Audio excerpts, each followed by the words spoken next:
I'm late for my crossover with Malacritico. Didn't I kill him? Yeah. Doesn't anyone stay dead on this show? Nope.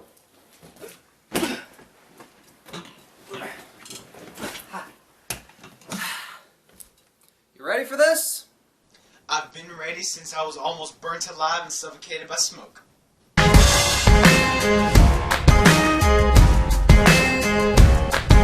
All the broken hearts in the world still beat. Let's not make it harder than it has to be.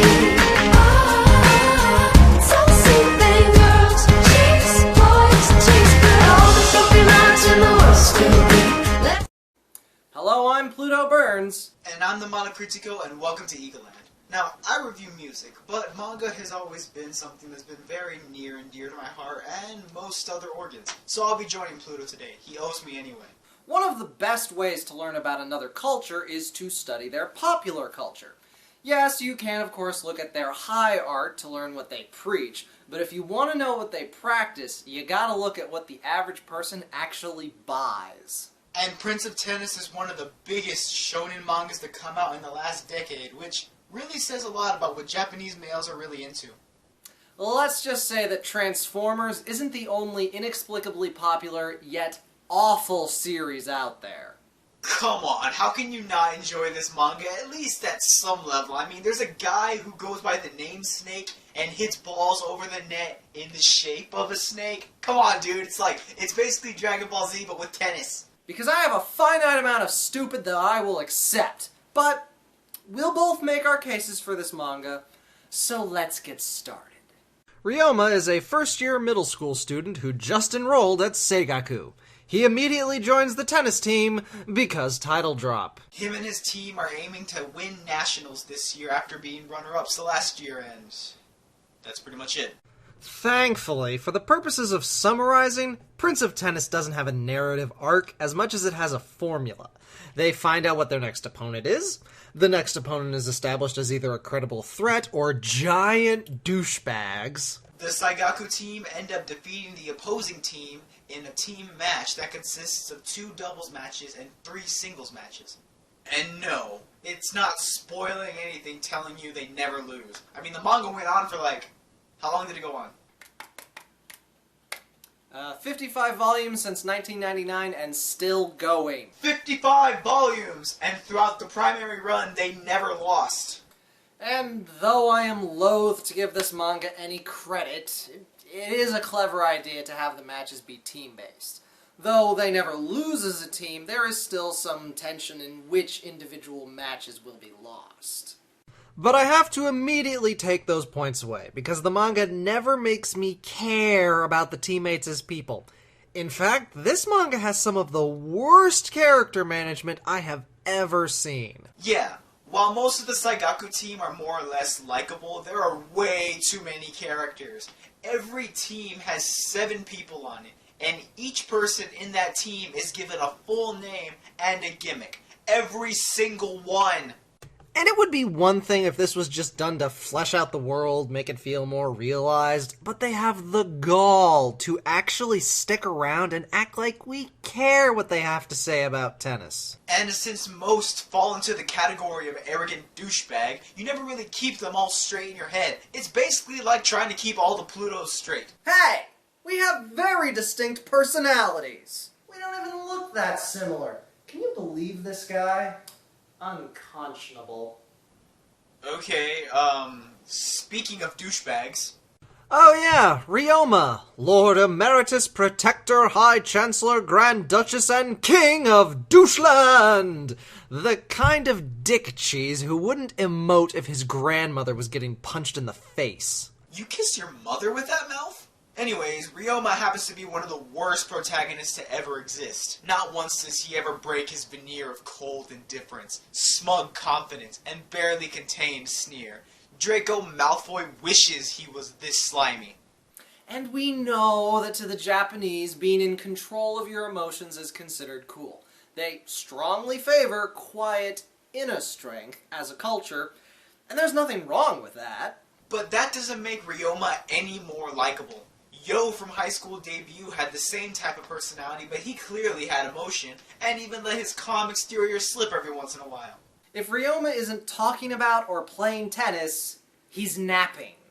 And to make it even worse, his catchphrase essentially translates to, "You have a lot of work to do to reach my level."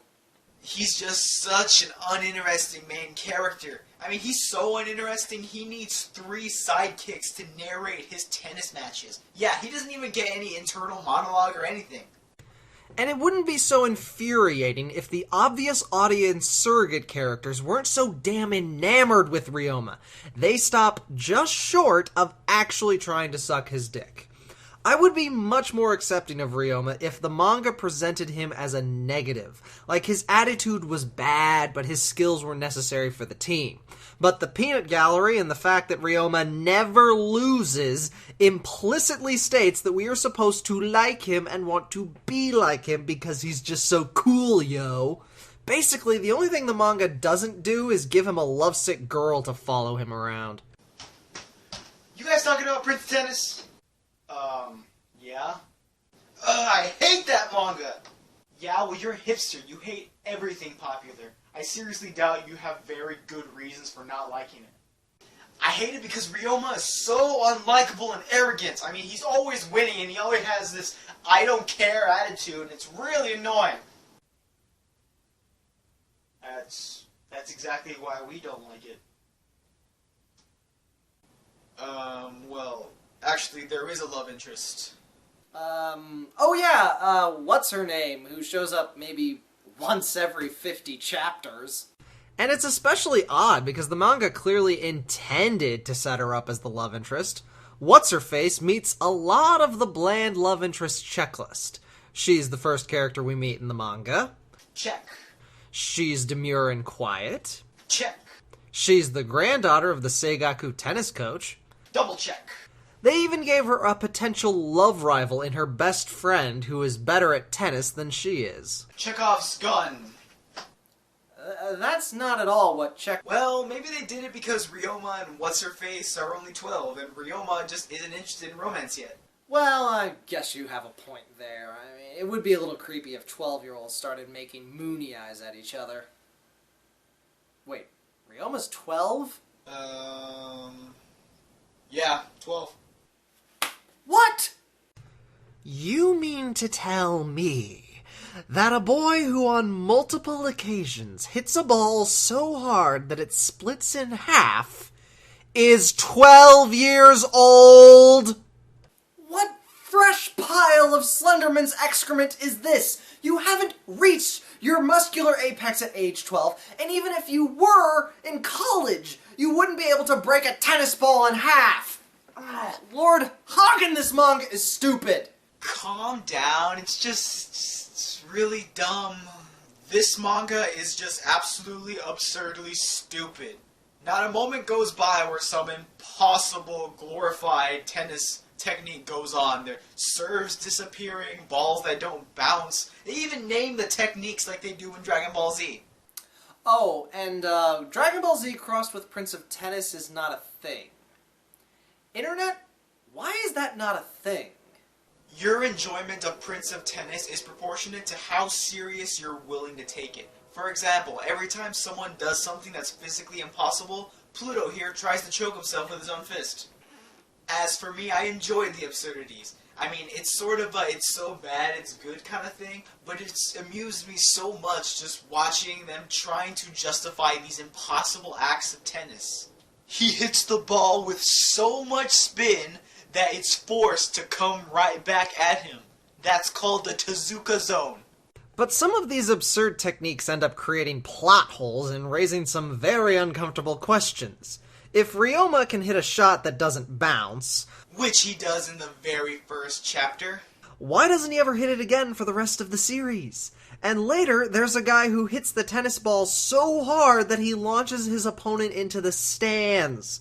If you're that strong at 15, then you are going to be the Incredible Hulk by the time you hit college. And some of the moves just come across as magic, like the serve that doesn't bounce, or the guy who splits into 2 people so he can play doubles in a singles match. Or what about that guy that, like, makes lightning when he hits the ball? Hell, I can come up with skills like that. Are you ready for my special technique?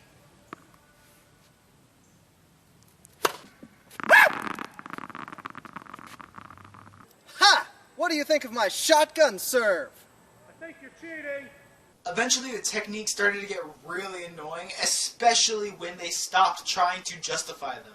That would be around the time that Tezuka summons an honest-to-God mystical aura around himself that allows him to return any shot with double the strength that it came in. It's called the pinnacle of hard work, and it's silly. The final match of the manga pretty much amounts to just a boss fight where this guy's aura is so powerful that it makes him go blind, deaf, and almost pretty much brain dead. But Ryoma still manages to win somehow. So, what's our final recommendation?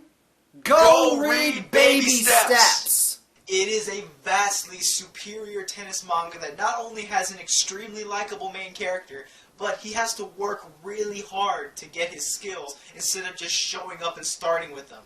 It also has a surprisingly sweet romance woven into the tennis story, and overall, doesn't insult your intelligence. Some mangas are just junk food, and there's a place for those kind of mangas, but Prince of Tennis is not one of those places you should get it. If you want to read something brainless, look for something that isn't so damn smug about its own popularity. If you want actually good tennis manga, read Baby Steps. Prince of Tennis is written and drawn by Konomi Takeshi. He's done basically nothing of note outside of the Prince of Tennis series. It was his very first work, so I guess kudos for getting it so popular on the first try, but still not that good. Till next time, I'm Plutoburns, and this has been Eagleland. Okay, that was good. So, again, sorry about not stopping your house from getting exploded. Are we square? No. One measly crossover isn't enough to make up for what you did to me. We need something a little more creative. More creative.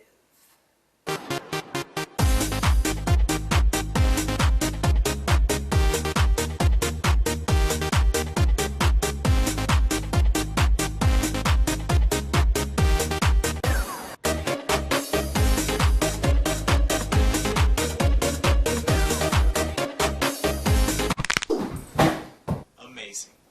I'm the Malacritico, he's Plutoburns. There's a lot to choose from, but I'm glad he chose us. Our stats are thoroughly impressive.